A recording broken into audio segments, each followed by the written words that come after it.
एक दिन मैं कुरुक्षेत्र के बस स्टैंड पर बैठा था। बस की वेट कर रहा था। बस अभी लगी नहीं थी स्टैंड पर।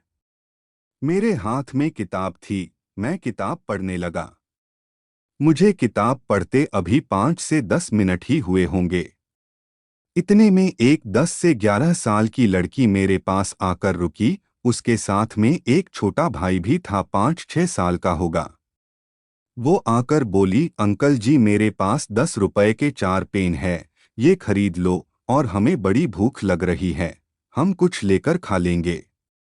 अब जेनरली जब हम कहीं स्टेशन पर या बस स्टैंड, रेलवे स्टेशन पर कहीं भी हों, तो हम लोग ये देखते हैं कि भिखारी जब हमें तंग कर रहे हों, तो हम लोग उनसे कहते हैं, आगे सरक ले, या हाथ जोड़कर उन्हें मना कर रहे होते हैं।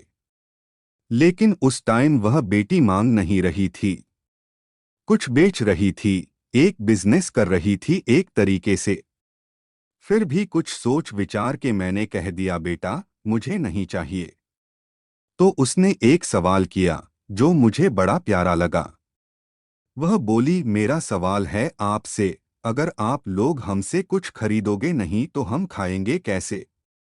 तो मैंने कहा कि बेटा, पेन तो हमें चाहिए नहीं, लेकिन तुम खाओगे जरूर कुछ। मेरे बैग में बिस्कुट के 2 पैकेट थे, मैंने वो निकाले।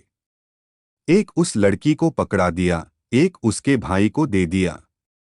मैं हैरान तो उस वक़्त हो गया जब उसने एक पैकेट वापस कर दिया और बोली, अंकल जी एक ही काफ़ी है, हम इसको बांटकर खा लेंगे। मैंने फिर बोला, ना बेटा तुम खा लो, एक ही पैकेट से क्या होगा, दोनों पैकेट ले लो, एक एक करके खा लो।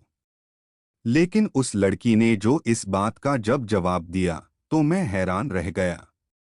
उस जवाब ने मेरी आत्मा झांझोर कर रख दी अंदर से, और मुझे एक बहुत प्यारा मैसेज दिया जो मैं आप लोगों के साथ शेयर कर रहा हूं। उस बच्ची ने जवाब दिया, एक पैकेट हम दोनों बांट कर खा लेंगे और एक आप रख लो। तो मैंने कहा, क्यों बेटा? तो वह बोली, अगर दोनों पैकेट हम ले लेंगे तो आप क्या खाओगे?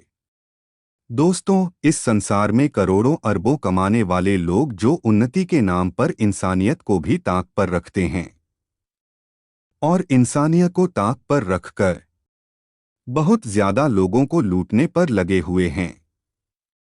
वहीं एक भूखी बच्ची ने मानवता की प्रतिष्ठा का पाठ पढ़ा दिया।